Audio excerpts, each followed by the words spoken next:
ओम अज्ञानतिमिरान्धस्य ज्ञानाञ्जनशलाकया शुष्करश्मिलितं येन तस्मै श्रीगुरवे नमः।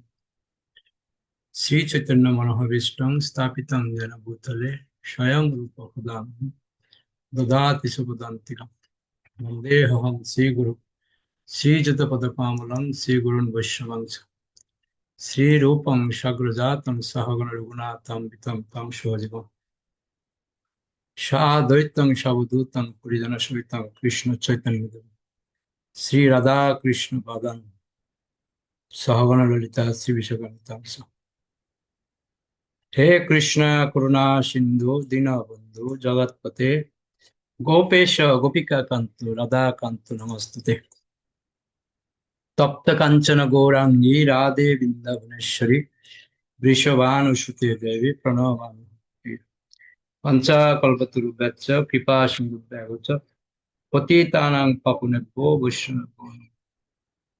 जय श्री कृष्ण चैतन्य प्रभु नित्यानंद श्री अद्वैत गदाधर शिवासादि गौर भक्तबिंद हरे कृष्णा कृष्णा कृष्णा हरे हरे हरे राम राम राम हरे हरे।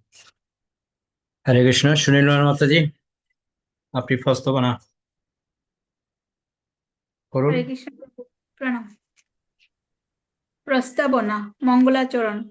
শ্রীকৃষ্ণ হচ্ছেন পরমেশ্বর ভগবান, সর্বকারণের পরম কারণ এবং শান্ত দাস্য, সখ্য বাৎসল্য, মাধুর্য হাস্য, বীর রৌদ্র, করুণ, ভয়ানক এবং বীভৎস এই সমস্ত রসের পরম আধার। তার রূপ পরম আকর্ষক এবং সেই অপ্রাকৃত রূপের দ্বারা তিনি তারকা, পালিকা, শ্যামা, ললিতা এবং সর্বোপরি শ্রীমতী রাধারানী প্রমুখ সমস্ত গোপীদের চিত্ত হরণ করেছেন। সেই পরমেশ্বর ভগবানের কৃপা যেন আমরা লাভ করতে পারি, যাতে ভক্তিরসামৃত সিন্ধু গ্রন্থ প্রণয়নের কার্যে কোনো বিঘ্ন উপস্থিত না হয়। আমি শ্রীল রূপ গোস্বামী প্রভুপাদ এবং শ্রীল ভক্তি সিদ্ধান্ত সরস্বতী গোস্বামী প্রভুপাদের শ্রী পাদপদ্মে আমার সশ্রদ্ধ প্রণতি জানাই। আমার পরমারাধ্য গুরুদেব ওম বিষ্ণুপাদ শ্রী শ্রীমৎ ভক্তি সিদ্ধান্ত সরস্বতী গোস্বামী প্রভুপাদের অনুপ্রেরণায় আমি ভক্তি রসামৃত সিন্ধু গ্রন্থের সার সংকলনের কার্যে ব্রতী হয়েছি। আজ থেকে 500 বছর আগে নবদ্বীপের শ্রীধাম মায়াপুরে অবতীর্ণ হয়ে শ্রী চৈতন্য মহাপ্রভু যে কৃষ্ণ ভাবনামৃত আন্দোলনের প্রচার করে গিয়েছিলেন, এই গ্রন্থটি হচ্ছে সেই ভগবত ভক্তি বিজ্ঞানের সাবলীল সংকলন। শিল রূপ গোস্বামী এই মহান গ্রন্থের আরম্ভে তার জ্যেষ্ঠ ভ্রাতা ও গুরুদেব শিল সনাতন গোস্বামীর শ্রী পাদপদ্মে প্রণতি নিবেদন করেছেন এবং তিনি প্রার্থনা করেছেন যে এই ভক্তি রসামৃত সিন্ধু গ্রন্থটি যেন তার নিত্য আনন্দ বিধান করে। তিনি আরো প্রার্থনা করেছেন যে সেই অমৃতের সরোবরে অবস্থান করে শ্রীল সনাতন গোস্বামী যেন নিরন্তর শ্রী শ্রী রাধাকৃষ্ণের সেবায় দিব্য আনন্দ অনুভব করতে পারেন। সমস্ত মহান ভক্ত ও আচার্যদের চরণে আমরা আমাদের প্রণতি নিবেদন করি, যারা হচ্ছেন অমৃতের সমুদ্রে মকরের মতো। মকর যেমন নদীকে গ্রাহ্য করে না, কৃষ্ণ ভক্তি সমুদ্রের এই সমস্ত মকরেরাও তেমনি মুক্তিরূপ নদীকে গ্রাহ্য করেন না। নদী যেমন সমুদ্রে মিশে যায়, নির্বিশেষবাদীরাও তেমনি ব্রহ্মজ্যোতিতে লীন হয়ে যেতে ব্যস্ত। সমুদ্রকে মুক্তির সঙ্গে তুলনা করা যায় এবং বিভিন্ন নদীগুলি হচ্ছে মুক্তি লাভের বিভিন্ন উপায়। নির্বিশেষবাদীরা সেই নদীর জলে বাস করে, যা এক সময় সমুদ্রে মিশে যাবে, কিন্তু তারা জানে না যে সমুদ্রেও নদীর মতো অসংখ্য জলচর প্রাণী রয়েছে। সমুদ্রে বাস করে যে মকর, সে যেমন কখনো নদীতে প্রবেশ করতে চায় না, ভগবত ভক্ত তেমনি ভগবত ভক্তিরূপ সমুদ্র ছেড়ে মুক্তিরূপী নদীতে প্রবেশ করতে চায় না। পক্ষান্তরে বলা যায়, যারা ভগবানের শুদ্ধ ভক্ত, তারা সর্বদাই অপ্রাকৃত প্রেমরূপ সমুদ্রে বাস করেন এবং অন্য কোনো পন্থায় তাদের আগ্রহ নেই। সেগুলিকে নদীর সঙ্গে তুলনা করা হয়েছে। শিল রূপ গোস্বামী তার গুরুদেব শিল সনাতন গোস্বামীর কাছে প্রার্থনা করেছেন, যে সমস্ত মীমাংসকেরা ভগবত তত্ত্ববিজ্ঞানেও তর্কের অবতারণা করার চেষ্টা করে, তাদের থেকে তিনি যেন ভক্তি রসামৃত সিন্ধুকে রক্ষা করেন। তিনি এই সমস্ত যুক্তি এবং তর্ককে সমুদ্রের গর্ভস্থিত আগ্নেয়গিরির সঙ্গে তুলনা করেছেন। সমুদ্রের মধ্যে এই ধরনের আগ্নেয়গিরির অগ্ন্যুৎপাত যেমন কোনো ক্ষতি করতে পারে না, তেমনি যারা ভগবত ভক্তির বিরোধিতা করেন, ভগবানের বিরোধিতা করে এবং পরম তত্ত্বজ্ঞান সম্বন্ধে নানা রকম কাল্পনিক মতবাদ উপস্থাপন করে, তারা ভগবত ভক্তিরূপী এই বিশাল সমুদ্রের কোনো ক্ষতি করতে পারে না। ভক্তি রসামৃত সিন্ধু গ্রন্থের প্রণেতা শ্রীল রূপ গোস্বামী অত্যন্ত বিনয়ের সঙ্গে জানাচ্ছেন যে তিনি কেবল সমস্ত পৃথিবী জুড়ে কৃষ্ণ ভাবনামৃত প্রচার করার চেষ্টা করেছেন এবং গভীর বিনয়ের বশবর্তী হয়ে তিনি মনে করছেন যে এই কাজ যথাযথভাবে সম্পাদন করার যোগ্যতা তার নেই। শ্রীল রূপ গোস্বামীর পদাঙ্ক অনুসরণ করে কৃষ্ণ ভাবনামৃত আন্দোলনের প্রচারকদের মনোভাব এইরকমই হওয়া উচিত। আমাদের কখনই মনে করা উচিত নয় যে আমরা মস্ত বড় প্রচারক হয়ে গেছি। পক্ষান্তরে আমাদের সবসময় মনে করা উচিত যে আমরা পূর্বতন আচার্যদের হাতে কিরণক মাত্র, এবং তাদের পদাঙ্ক অনুসরণ করার ফলেই আমরা দুর্দশাক্লিষ্ট জনগণের যথার্থ মঙ্গল সাধন করতে সক্ষম হব। সমুদ্রকে যেমন কখনো কখনো দিক অনুসারে 4টি ভাগে ভাগ করা হয়, ভক্তি রসামৃত সিন্ধুকেও 4টি ভাগে ভাগ করা হয়েছে এবং সেই 4টি ভাগও আবার বিভিন্ন খণ্ডে বিভক্ত হয়েছে। সেগুলিকে বলা হয় লহরী। সমুদ্রে যেমন পূর্বে, পশ্চিমে, উত্তরে, দক্ষিণে ঢেউয়ের উদয় হয়, তেমনি ভক্তি রসামৃত সিন্ধুতেও বিভিন্ন লহরী রয়েছে। প্রথম বিভাগে 4টি লহরী রয়েছে। তার প্রথমটি হচ্ছে ভগবত ভক্তির সাধারণ বিবরণ, দ্বিতীয়টি হচ্ছে বৈদিক ভক্তির বিবরণ, তৃতীয়টি হচ্ছে ভাব ভক্তির বিবরণ এবং চতুর্থটি হচ্ছে প্রেম ভক্তির বিবরণ।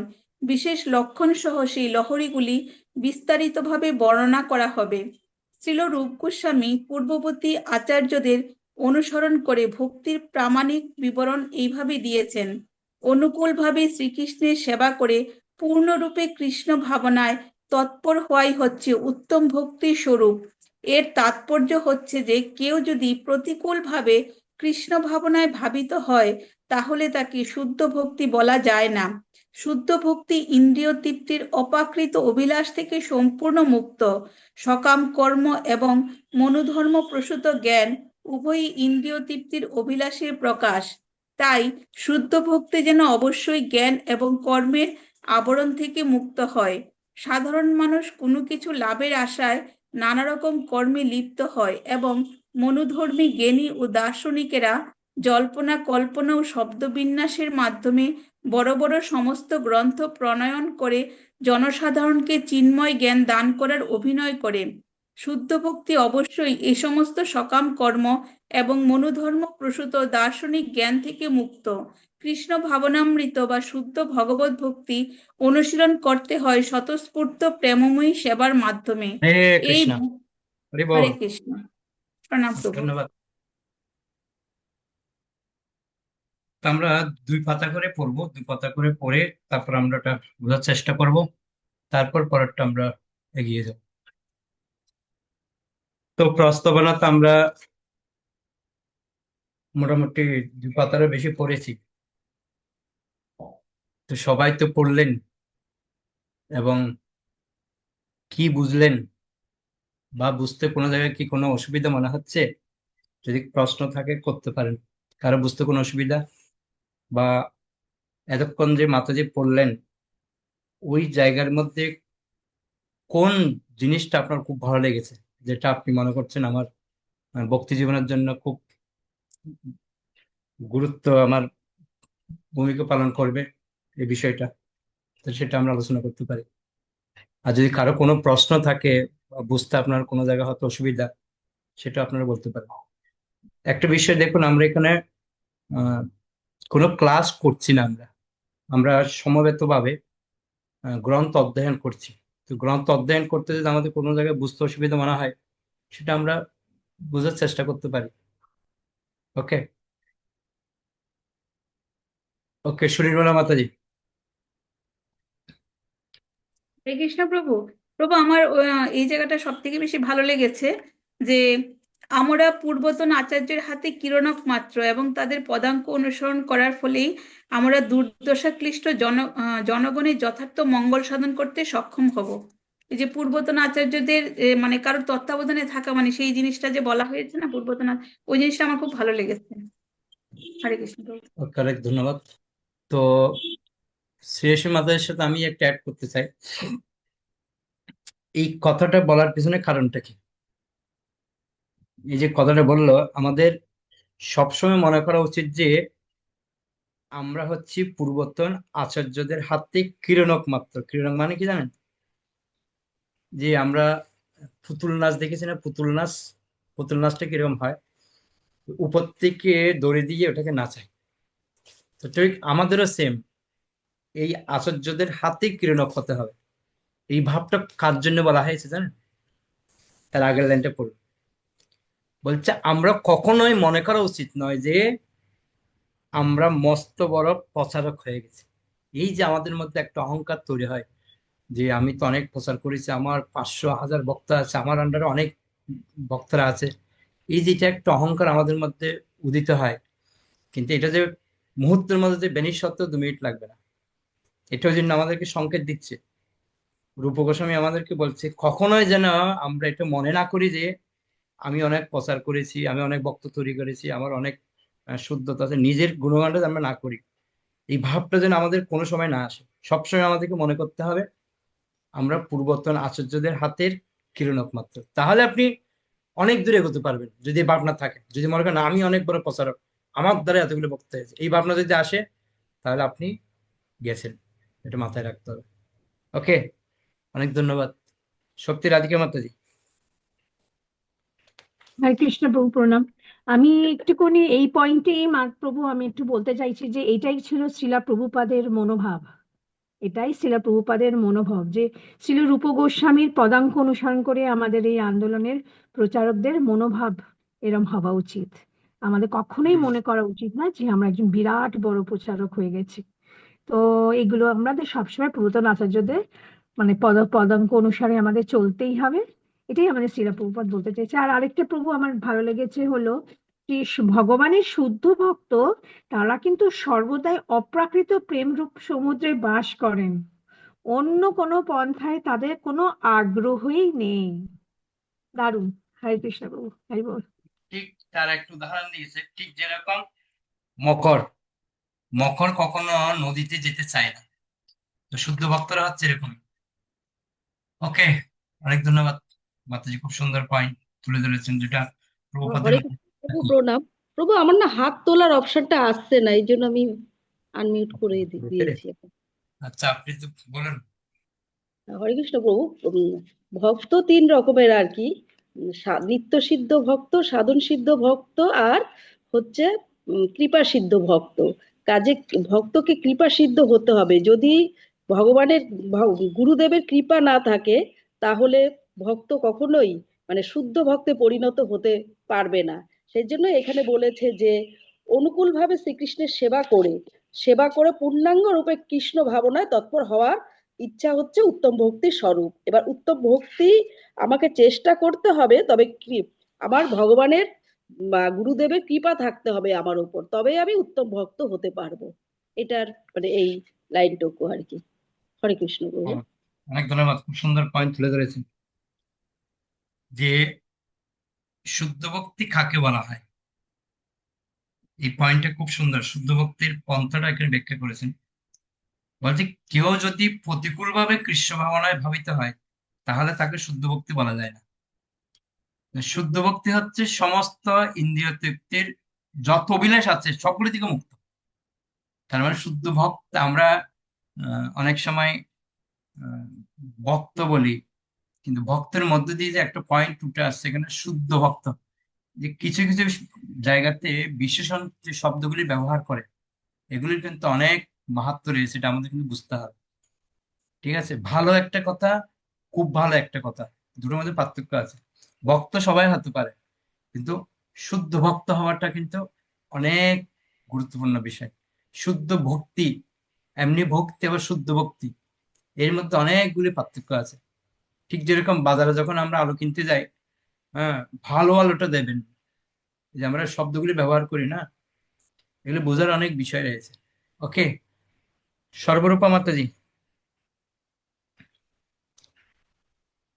হরে কৃষ্ণ প্রভু, প্রণাম প্রভু। ওইখানে একটা, এটা আমার খুব ভালো লেগেছে। সমুদ্রের মধ্যে এই ধরনের আগ্নেয়গিরির অগ্নুৎপাত যেমন কোনো ক্ষতি করতে পারে না সমুদ্রের, তেমনি যারা ভগবত ভক্তির বিরোধিতা করে, ভগবানের বিরোধিতা করে এবং পরম তত্ত্বজ্ঞান সম্বন্ধে নানা রকম কাল্পনিক মতবাদ উপস্থাপন করে, তারা ভগবত ভক্তি রূপী এই বিশাল সমুদ্রের কোনো ক্ষতি করতে পারে না। প্রভু, এটা আমার খুব ভালো লেগেছে যে যারা অভক্ত, এরা যাতে ভক্তর কোনো মানে ক্ষতি করলেও এদের ক্ষতি হয় না, ওই আগ্নেয়গিরি অগ্নুৎপাতের মতো আর কি। খুব সুন্দর একটা উদাহরণ আমরা এটা দেখতে পাই। ভগবত ভক্তকে সবসময় ভগবান রক্ষা করেন। ভগবান অর্জুনকে বলছে, নমে ভক্ত প্রণশ্যতে, আমার ভক্ত কোনো বিনাশ নেই। এটাই বাস্তবিক এখানে তুলে ধরেছে কথাটা। ওকে, অনেক ধন্যবাদ। প্রভু, আর একটা, মকর মানে কি কোনো প্রাণী নাকি? না না না, বলো মকর মাছ মানে বুঝেন না? ওই যে কুমির, কুমির নাটক কি বলে, কুমিরের মতো। আহ আরে আমাদের ওর মানে কুমির না গঙ্গা প্রভু? গঙ্গা দেবীর যে বাহন,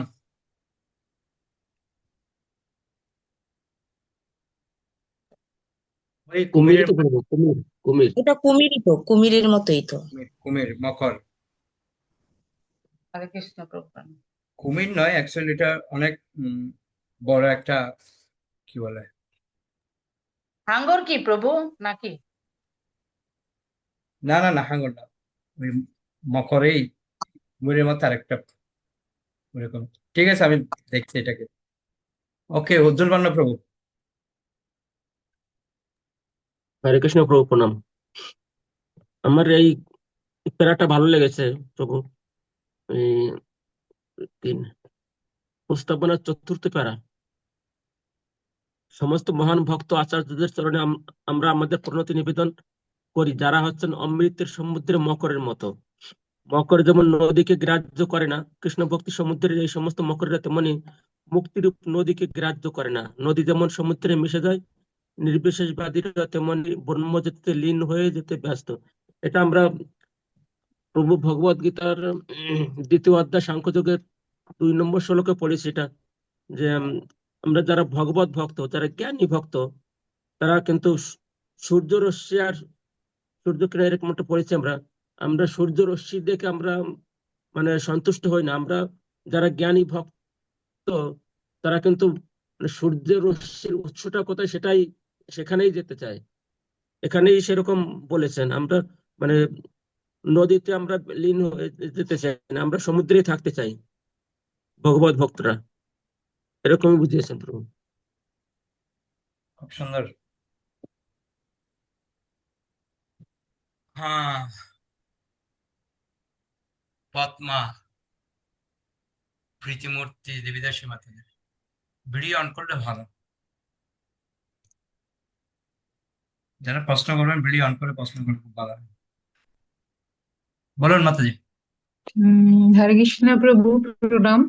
আচ্ছা, এই যে শ্রীল রূপ গোস্বামী তার গুরুদেব শ্রীল সনাতন গোস্বামীর কাছে প্রার্থনা করছেন, যে সমস্ত মীমাংসকেরা বলতে কি বোঝাচ্ছে প্রভু?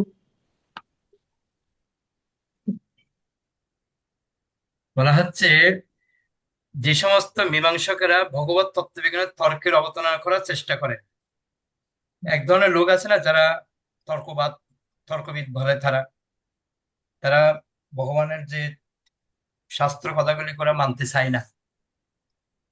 তার্কিক যারা রয়েছে, এদেরকে বলা হয় মীমাংসকের। এরা মানে ওটাকে মানতে চায় না, ওরা যেটা বলে ওটাই খাঁটি। এর একটা উদাহরণ আছে, মানে বিচার মানি তালগাছ আমার। মানে উনি বলে, হ্যাঁ সব ঠিক, আপনার কথাগুলি সব মানছি, কিন্তু আমি যেটা বলছি এটাই ঠিক। তো উনি যেটা বলবে ওটাকে ঠিক বলবে। তো ওই জন্য এইসব ব্যক্তিগুলি থেকে আমাদেরকে, ভক্তি রসমাদি সিন্ধু গ্রন্থ আমাদেরকে রক্ষা করবে, যদি আমরা এই সম্পর্কে জানতে পারি। ঠিক আছে, তাহলে আমরা কি পাবো এখান থেকে? ভক্তি রসমাদি সিন্ধু গ্রন্থটাকে আমাদের এমন ভাবে হৃদয়ঙ্গম করতে হবে, যারা আমাদের তার্কিক রয়েছে তাদেরকে আমরা যেন কি করতে পারি, প্রত্যেকটা প্রশ্নের জবাব দিতে পারি। তো ওই জন্য এই কথাটার উপর ভিত্তি করে বলছে যে যারা বিরোধিতা করে তারা কোনো পাত্তা পায় না ভগবত ভক্তের কাছে। কেন না, উদাহরণ দিচ্ছে এখানে, এই যে আগ্নেয়গিরির অগ্নিপাত যেমন কোনো ক্ষতি করতে পারে না সমুদ্রের, ঠিক সেরকম ভগবত ভক্তের প্রতি তারা যতই বিরোধিতা করুক না কেন, তারা কোনো ভগবত ভক্তের ক্ষতি করতে পারে না। তো দেখবেন অনেক নিন্দুক রয়েছে, তার্কিক রয়েছে, ওরা সবসময় কিছু না কিছু দোষ ধরার চেষ্টা করে, কিন্তু এতে কোনো তারা কার্যকরিতা হয় না। এটাই বোঝাচ্ছে মূলত। ওকে মাতাজি, এই মীমাংসকেরা কোনো ক্ষতি করতে পারে না ভগৎ পারবে না, ভক্তদের, এটাই। ভক্তদের কোনো ক্ষতি করতে পারবে না। ওরা যতই চেষ্টা করুক না হরে কেন। কৃষ্ণ প্রভু। প্রভুপাদ উদাহরণ দিচ্ছে সমুদ্রের মধ্যে আগ্নেয়গিরি যেমন কোনো ওখানে স্থান পায় না, তো ভক্তের কাছে কোনো স্থান পাবে না। আমরা অনেক কাহিনী দেখতে পাই, যে এর একটা উদাহরণ আমরা দিতে পারি শিবাস ঠাকুরের কাহিনী, চাপাল গোপালের কাহিনী। চাপাল গোপাল একসময় শিবাস ঠাকুরের নিন্দা করার জন্য শিবাস ঠাকুরের বাড়ির সামনে কিছু অমেদ্য খাবার ওখানে রেখেছিল, যেন লোকে দেখবে যে শিবাস ঠাকুর এরকম উপর দিয়ে ভক্তি করে আর ভিতর দিয়ে সে এরকম আমিষ আহার গ্রহণ করে, এসব কিছু করেছিল।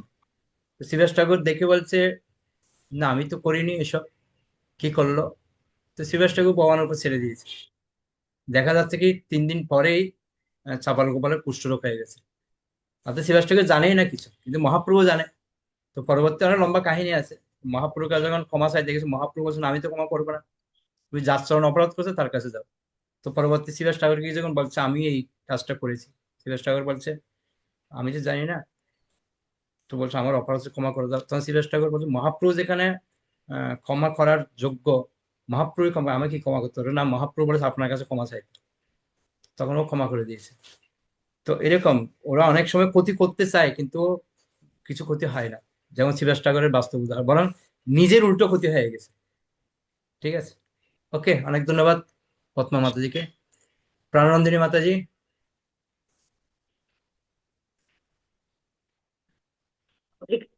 হরে কৃষ্ণ প্রভু প্রণাম। আমরা যেটা আগের লাইনে দেখলাম যে আমরা মানে দুর্দশাক্লিষ্ট জনগণের উন্নতি সাধনের জন্য আমরা মানে পূর্বতন আচার্যদের মানে এ পদাঙ্ক আমরা অনুসরণ করতে পারি। কিন্তু তারপরে আমরা পরে লেখাটাতে দেখছি যে কিভাবে সেটা আমরা করতে পারি। কিভাবে করতে পারি সেটা হচ্ছে আমাদের বাক্যের দ্বারা, বাণীর দ্বারা, তারপরে আপনার বাক্য, বাণী, ইন্দ্রিয়। এখানে বাণীর দ্বারা কিভাবে করব, যেগুলো নাকি ভগবানের মানে বাক্য আর বাণী, এখানে একই কথাটা বলা হচ্ছে যে যেগুলো হচ্ছে মহিমা প্রচার করতে পারি আমরা বাক্যের দ্বারা। সেটা কিছুটা কীর্তন বলা যাচ্ছে, সেটাকে কীর্তন বলা যাচ্ছে। আর এখানে একটা হচ্ছে বাণীর দ্বারা হচ্ছে মানসিক অনুশীলন। বাণীর দ্বারা যেমন মানসিক যেটা মানে ভগবানের লীলা স্মরণ করাটা, ভগবানের যেসব লীলা করেছেন সেগুলোকে স্মরণ করা হচ্ছে, সেটা হচ্ছে মানসিক অনুশীলন। তাহলে আমরা মানসিক অনুশীলনের মাধ্যমে তারপরে আপনার তার মানে নানা রকমের যে কুরুক্ষেত্রের যুদ্ধে যে উনি ভক্ত অর্জুনকে শিক্ষা দিয়েছিলেন, যেসব কথাগুলো বলেছিলেন, সেইগুলো থেকেও আমরা মানসিক অনুশীলনটা করতে পারি। এখানে এই জিনিসগুলো প্রভু শেখার মতো, যে মানে ভালো লাগলো আর কি, যে পূর্বতন আচার্যদের পদাঙ্ক কিভাবে অনুসরণ করব আর কিভাবে সেগুলোকে আমরা মানে মানসিক ভাবে বা দৈহিক ভাবে বা সব দিক থেকে অনুশীলন করতে পারি। ওকে, অনেক ধন্যবাদ মাতাজি। সুলোচনা মাতাজি। হ্যাঁ, হরে কৃষ্ণ প্রভু প্রণাম। বলুন। এই যে এটা কি বলছে, 4টি লহরী রয়েছে, এই যে প্রথমটি, এগুলো তো বুঝতে পারছি না, এটা কি হবে? এটা বলা হচ্ছে আমাদের যেরকম 4টা দিক রয়েছে না, উত্তর, দক্ষিণ, পূর্ব, পশ্চিম, যে 4টা দিক, তো ঠিক সেরকম সমুদ্রেরও 4টে দিক রয়েছে, একটা উত্তর, একটা দক্ষিণ, একটা পূর্ব, একটা পশ্চিম। তো এগুলিকে বলা হচ্ছে লহরী, মানে সমুদ্রের যে 4টে ভাগ রয়েছে ওটাকে বলা হচ্ছে লহরী। তো ঠিক সেরকম উদাহরণ হচ্ছে ভক্তি রসমৃদ্ধি সিন্ধু গ্রন্থেরও 4টে লহরী, 4টে পার্ট রয়েছে ভক্তি রসমৃদ্ধি সিন্ধু গ্রন্থে। তো আমাদের বিশেষ করে প্রথম পার্টটাই আমরা বেশি গুরুত্ব দেওয়া হয়েছে, কেন প্রথম খণ্ড যেটা আছে, প্রথম পার্টটা, ঠিক আছে? আচ্ছা তো এটাই বোঝাচ্ছে। তো এই প্রথম ভাগের মধ্যে 4টে লহরী আছে। আবার প্রথম বিভাগের 4টে লহরী। 4টে লহরী হচ্ছে, একটা হচ্ছে সাধারণ ভগবত ভক্তির সাধারণ বিবরণ, দ্বিতীয়টা হচ্ছে বৈধ ভক্তি, তৃতীয়টা হচ্ছে ভাগ ভক্তি, চতুর্থ হচ্ছে প্রেম ভক্তি। তো এগুলি বিস্তারিত আমরা যখন পড়বো আরো জানতে পারবো। ওকে, হরে কৃষ্ণ। ওকে, অনেক ধন্যবাদ। রত্নমাতাজি। হ্যাঁ, হরে কৃষ্ণ প্রণাম। আমি ভিডিওটা অন করতে পারছি না, বলছি এখানে দুটো লাইন আমার খুব ভালো লেগেছে। এক নম্বর হলো টপেজের শুদ্ধ ভক্তি ইন্দ্রিয় তৃপ্তি প্রাকৃত অভিলাষ থেকে সম্পূর্ণ মুক্ত। এক নম্বর লাইনে। দু নম্বর হচ্ছে ওই প্যারাটারই রাস্তায় শুদ্ধ ভক্তি অবশ্যই এই সমস্ত সকাম কর্ম এবং মহান আপনার জ্ঞান সাউন্ডগুলি থেকে ক্লিয়ার আসছে মুক্ত। না, কেটে কেটে যাচ্ছে,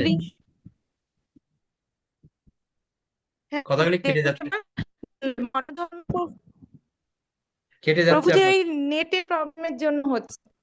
হ্যাঁ, কথাগুলি কেটে যাচ্ছে। এখন শোনা যাচ্ছে? তুমি অন্য ঘরে এখন গিয়ে শোনা করো যাচ্ছে রত্না, প্রভু?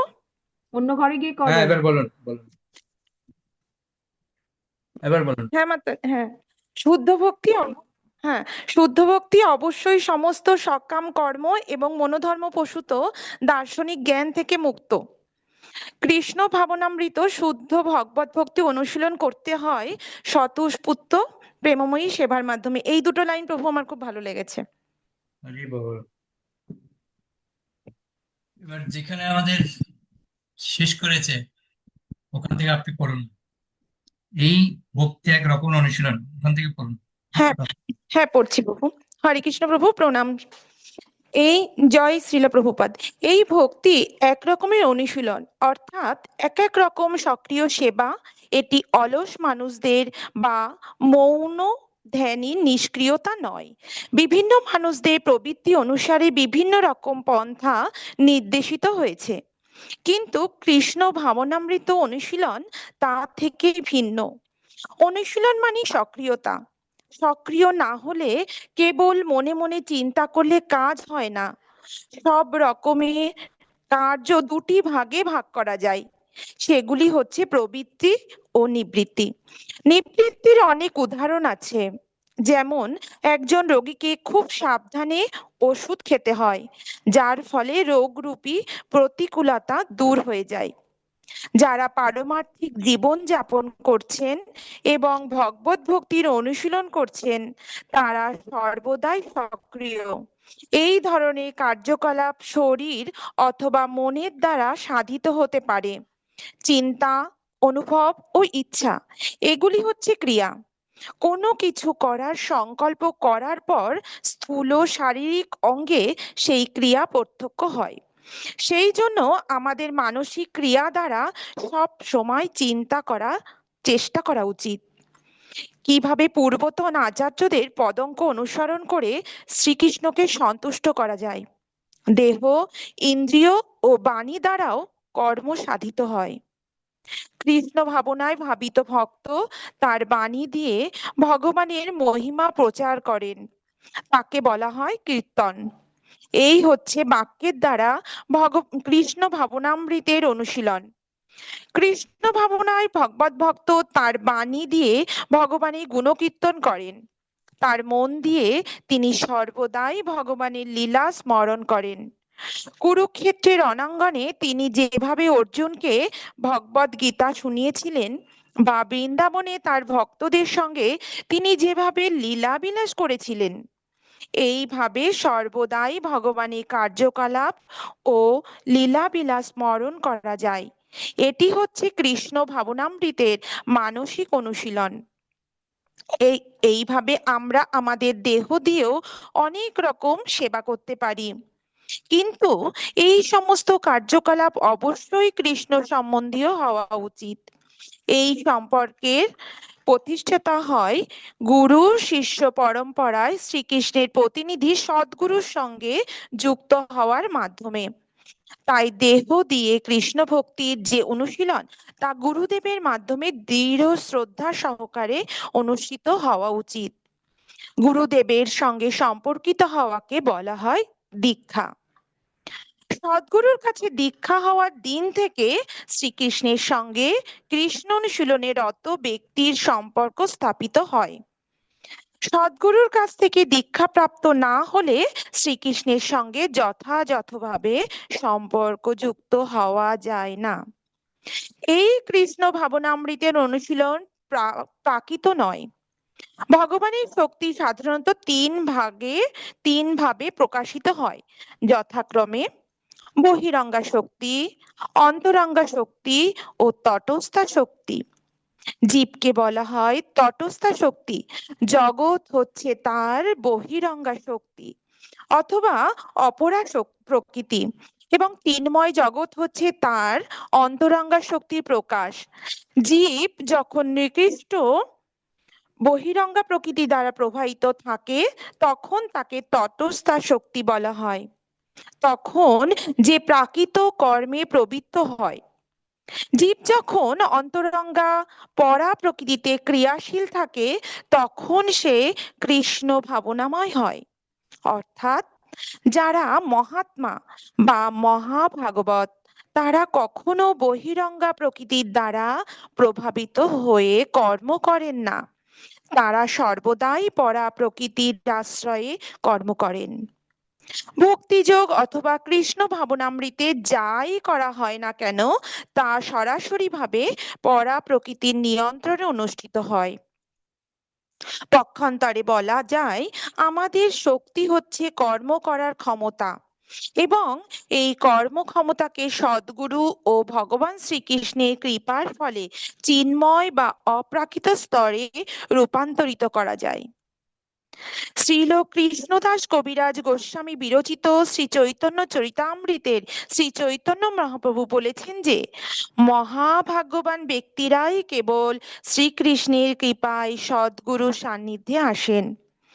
যারা পারমার্থিক জীবনে যথার্থ আগ্রহী, শ্রীকৃষ্ণ তাদের সদ্বুদ্ধি দান করেন, যার প্রভাবে তারা সদ্গুরুর সান্নিধ্যে আসতে পারেন, এবং তারপরে সদ্গুরুর কৃপার প্রভাবে তারা কৃষ্ণ ভাবনামৃত লাভের পথে অগ্রসর হন। এইভাবে কৃষ্ণ ভক্তির সমস্ত কার্যকলাপ পরা প্রকৃতির নিয়ন্ত্রণাধীন। তা সবই ভগবান শ্রীকৃষ্ণ এবং তার অন্তরঙ্গ পার্ষদ শ্রী গুরুদেবের দ্বারা নিয়ন্ত্রিত হয়। জড় জগতের সঙ্গে এর কোনো সম্পর্ক নেই। কৃষ্ণ বলতে আমরা পরমেশ্বর ভগবান এবং তার অসংখ্য অবতারদেরই বোঝায়। তাই তার বিভিন্ন অংশ রূপে ও তার বহিরঙ্গা শক্তি রূপে নিজেকে বিস্তার করেন। পক্ষান্তরে বলা যায় যে শ্রীকৃষ্ণই সব, কৃষ্ণতে সব কিছুরই সমাবেশ। তবে সাধারণত শ্রীকৃষ্ণ বলতে আমাদের শ্রীকৃষ্ণ এবং তার অংশ অবতারদের বুঝতে হবে। শ্রীকৃষ্ণ, বলদেব, শঙ্কর্ষণ, বাসুদেব, অনিরুদ্ধ, প্রদ্যুম্ন, রাম, নৃসিংহ, বরাহ আদি বহু অবতার এবং অসংখ্য বিষ্ণু মূর্তিতে প্রকাশিত হন। শ্রীমদ্ ভাগবতে বলা হয়েছে যে তারা সমুদ্রের ঢেউয়ের মতো অসংখ্যক। সুতরাং এই কৃষ্ণ তত্ত্বে এই সমস্ত অংশ এবং শুদ্ধ ভক্তদের সমাবেশ রয়েছে। ব্রহ্ম সংহিতায় বর্ণিত হয়েছে যে শ্রীকৃষ্ণ সকল অংশ অবতারেরা পূর্ণ, আনন্দময়, চিন্ময় ও নিত্য। কৃষ্ণ ভক্তির অর্থ হচ্ছে পরমেশ্বর ভগবান শ্রীকৃষ্ণের আনন্দ উৎপাদনের অনুকূল সমস্ত কার্য স্বীকার করা এবং সমস্ত কার্যকলাপ ভগবানের প্রীতি উৎপাদনের অনুকূল নয়। তাদের ভগবত ভক্তি বলে গ্রহণ করা যায় না। দৃষ্টান্ত স্বরূপ বলা যায় যে রাবণ, কংস ও হিরণ্যকশিপু আদি সমস্ত রাক্ষস ও দানবেরা সর্বদাই কৃষ্ণের কথা চিন্তা করত, কিন্তু তারা বৈরী ভাবাপন্ন হয়ে শ্রীকৃষ্ণের কথা ভাবত। এই ধরনের মনোভাবকে কৃষ্ণ ভক্তি বলে স্বীকার করা যায় না। মায়াবাদীরা কখনো কখনো ভক্তিযোগ সম্বন্ধে ভ্রান্ত ধারণার বশবর্তী হয়ে শ্রীকৃষ্ণকে তার লীলা ও উপাচার থেকে ভিন্ন বলে মনে করে। যেমন কুরুক্ষেত্রের রণাঙ্গনে শ্রীকৃষ্ণ ভগবদ্গীতা শুনিয়েছিলেন, কিন্তু নির্বিশেষবাদীরা বলে যে শ্রীকৃষ্ণের মাহাত্ম্য থাকলেও কুরুক্ষেত্রের কোনো মাহাত্ম্য নেই। কিন্তু ভক্তরা যথাযথভাবে উপলব্ধি করে থাকেন যে যেহেতু কুরুক্ষেত্রের রণাঙ্গনে ভগবান ভগবদ্গীতা শুনিয়েছিলেন, তাই কুরুক্ষেত্র মহিমান্বিত হয়েছে।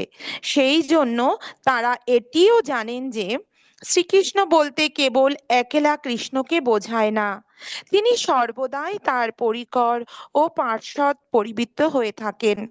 যেমন কেউ যখন বলে অস্ত্রধারী মানুষটিকে কিছু খেতে দাও, খাবার মানুষটি খেয়ে থাকে, অস্ত্র শস্ত্র নয়। তেমনি কৃষ্ণ ভাবনামৃতেও ভগবান লীলার উপকরণ ও স্থান সম্বন্ধে উৎসাহ প্রদর্শন করতে পারেন।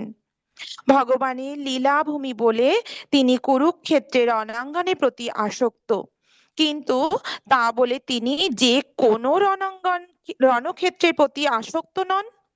তার আসক্তি শ্রীকৃষ্ণে, তার বাণীতে, তার উপদেশ ইত্যাদিতে। শ্রীকৃষ্ণের জন্যই সেই রণক্ষেত্রের মাহাত্ম্য। হরি হরি এটি বল। হচ্ছে অনেক ধন্যবাদ মাতাজি।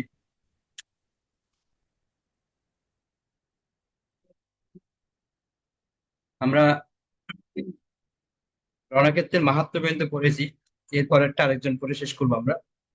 তো এই যতটুক মাতাজি পড়লেন, এখানে কারো বুঝতে কোনো অসুবিধা বা কারো কোন পয়েন্টে ভালো লেগেছে আপনাদের? সুনির্মলা মাতাজি। হরে কৃষ্ণ প্রভু। প্রভু লাস্টের দিকে যে মাতাজি বললেন না, ওই যে জায়গাটা, যে শ্রীকৃষ্ণ বলতে কেবল একলা কৃষ্ণকে বোঝায় না, তিনি সর্বদাই তার পরিকর ও পার্শ্বদ দ্বারা পরিবৃত থাকেন। ওই জিনিসটা মানে তারপর একটা উদাহরণ দেওয়া হয়েছে সুন্দর, যে ভগবান কখনই একা থাকেন না, সর্বদা তার পরিকর এবং পরিষদ বর্গদের নিয়ে তিনি বিরাজ করেন। এটা আমরা দেখতে পাই যখন উনি এসেছিলেন ব্রজধামে, বা যখন ইয়েতে আসলেন, মানে মহাপ্রভু এসেছেন, সবসময় তার পার্শ্বদের নিয়েই এসেছেন, একা আসেননি। হরে কৃষ্ণ প্রভু। সপার্ষদ স্বীয় ধাম সহ অবতরী। ভগবান জগন্নাথ তার সব পার্শ্বদ স্বীয় ধাম সবকিছু সাথে নিয়ে আসে। খুব সুন্দর পয়েন্ট। এটা আমাদের মানে পুরোনো কথাগুলো মনে করিয়ে দিচ্ছে এর প্রভাবে। ওকে, শক্তি রাধিকা মাতাজি। হরে কৃষ্ণ প্রভু প্রণাম। এখানে খুব সুন্দর একটা জিনিস শ্রী চৈতন্য মহাপ্রভু বলেছেন। প্রভু, যারা খুব মহাভাগ্যবান তারাই কেবল শ্রীকৃষ্ণের কৃপায়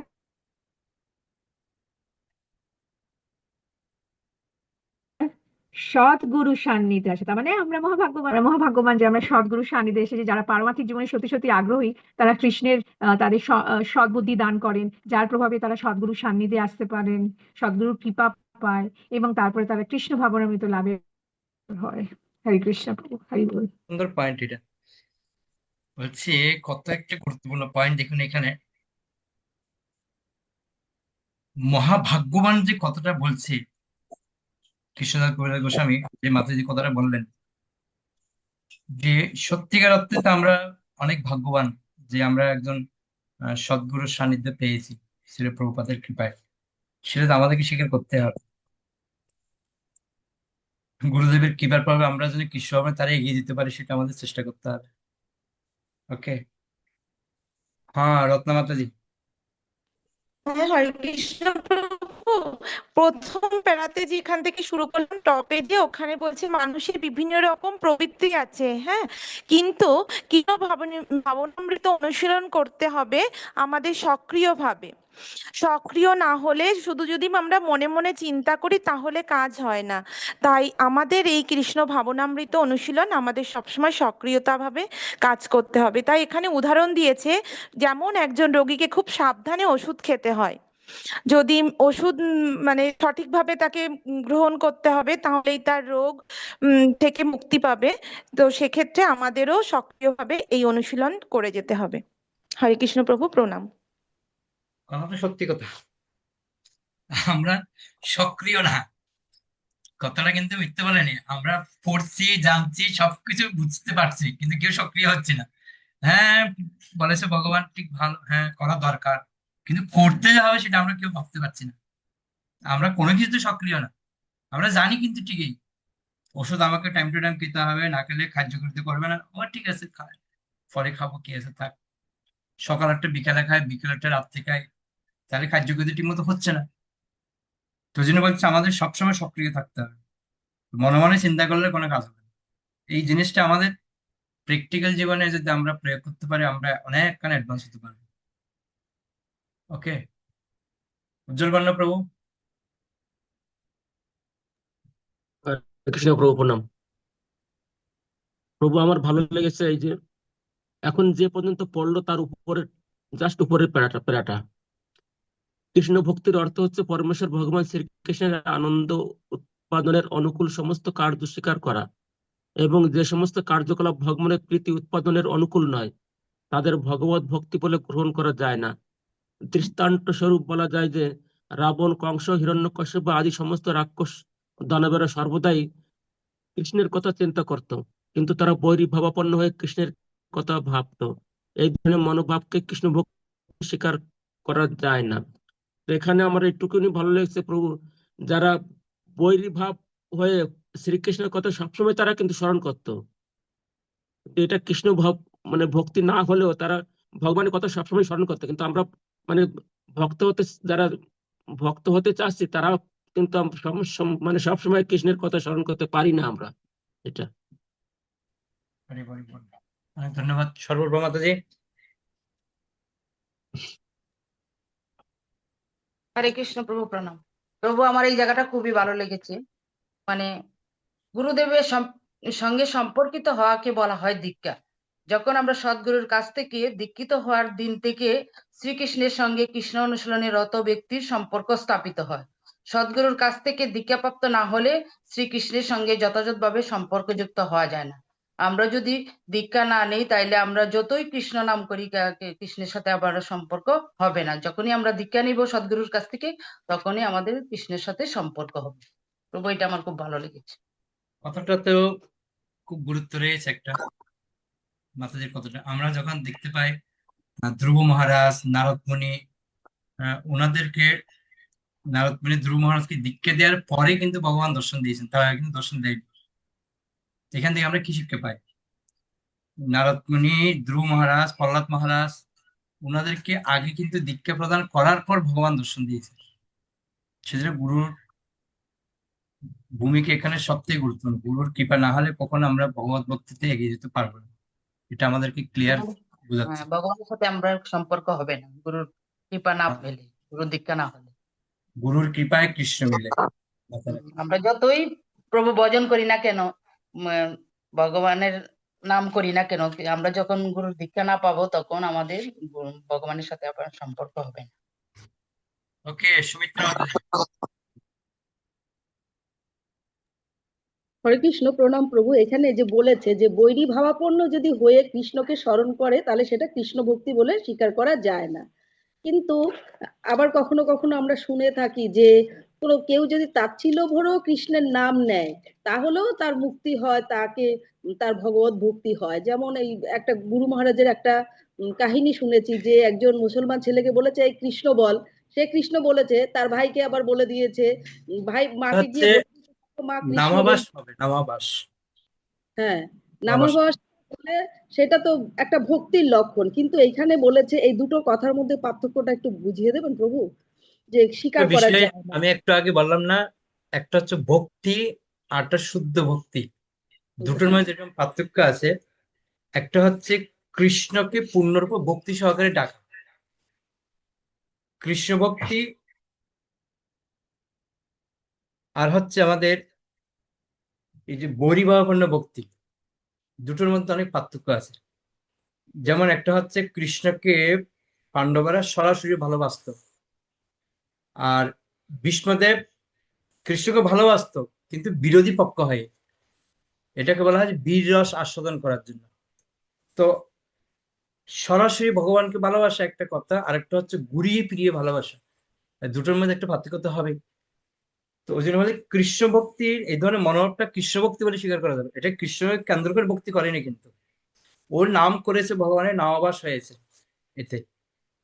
4 প্রকারের নামের একটা আবাস রয়েছে এরকম, তার মধ্যে একটা হচ্ছে নাম আবাস, যে তিনি ভগবানের নাম করেছেন ঠিকই, কিন্তু এটা সরাসরি না। ওই জন্য বলা হচ্ছে এটাকে কৃষ্ণ ভক্তি বলা যাবে না। কৃষ্ণ ভক্তি মানে কি, যে শুধু কৃষ্ণকে নিয়ে চিন্তা করছে কি করে আমি ভগবানকে লাভ করব, এটা হচ্ছে কৃষ্ণ ভক্তি। আর একটা হচ্ছে আমি কৃষ্ণকে মারবো, ওকে করব, এটা কিন্তু কৃষ্ণ ভক্তি না, এটা হচ্ছে গৌরী ভাব। তথাপিও সে কৃষ্ণ নাম যেহেতু নিয়েছে কিছুটা মুক্তি পাবে, কিন্তু ভক্তি পাবে না। ভক্তি জিনিসটা পুরো আলাদা। আমরা গতকালকে পড়লাম না ভক্তি শব্দের অর্থ? হ্যাঁ, গতকালকে পড়েছি ভক্তি কাকে বলে। সেবা, প্রভু সেবা। ভক্তি শব্দটির অর্থ হচ্ছে ভগবানের সেবা। তিনি তো ভগবানের সেবা করে ভগবানকে মারতে গেছে, তাহলে ভক্তি কি করে হলো এখানে? ভগবানের সেবা করছে, ভক্তরা ভগবানের সেবা করছে, ওটাই ভক্তি। তো কৃষ্ণকে যিনি সেবা করবেন সেটা হচ্ছে কৃষ্ণ ভক্তি। তো এই যে কৃষ্ণকে সেবা করেনি, এটা বিরোধী ছিল, ওই জন্য কৃষ্ণ ভক্তি হবে না। ভক্তি হতে পারে কিন্তু কৃষ্ণ ভক্তি হবে না। কৃষ্ণ ভক্তিটা পুরো একটা আলাদা জিনিস, এখানে এটাই ফুটিয়ে তুলেছে। ওকে, আজকে আমরা শেষ করব এটা, এক পাতা বাকি আছে, না হলে আগামীকাল আমরা এটা পুরো অর্ধটা শেষ করবো। তাহলে এখানে শেষ করি, কি বলেন সবাই?